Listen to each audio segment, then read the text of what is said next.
Hello hello, नमस्कार.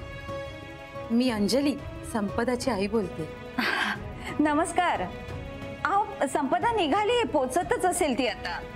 अहो संपदा पोचली आहे इथे. तिच्याकडनं तुमच्या तब्येतीचं कळलं म्हणून फोन केला होता. हो, कंबर आकडली आहे हो माझी. बेडवरच आहे मी. तेच म्हटलं मी संपदाला की तू आली नसतीस तरी चाललं असतं. अहो पण पोच नाही ना मुलीला. मी खरं तर तुम्हाला ना सॉरी म्हणायला फोन केलाय. अच्छे छे, तुम्ही सॉरी कशाला म्हणता?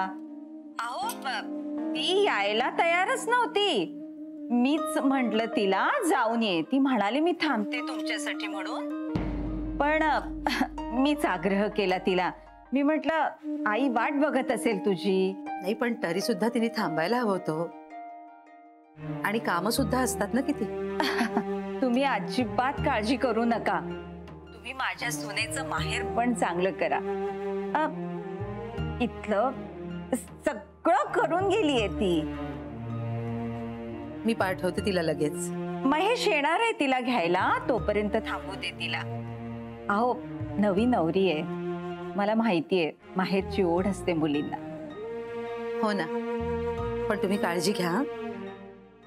आम्ही येऊन जाऊ तुमची तब्येत बघायला. ठेवते हा फोन.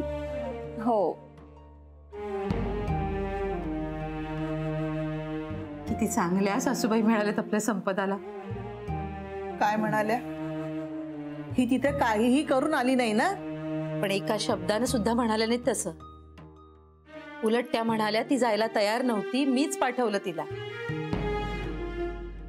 माझ्या सुनेचं छान माहेरपण करा असं म्हणाले. मला अगदी कसं तरी झालं. ती कशी वागते ते तूच बघ वहिनी. एखाद्या माणसाच्या चांगुलपणाचा एवढा गैरफायदा घेऊ नये, नाही तर काहीतरी भयंकर निघतं त्यातून. काळजी वाटते मला. भाऊजी तुम्ही नका काळजी करू. हे एवढं हळदी कुंकू झालं ना की मी बोलते तिच्याशी. नाही म्हणजे आत्ताच तिचा मूड खराब नको ना करायला.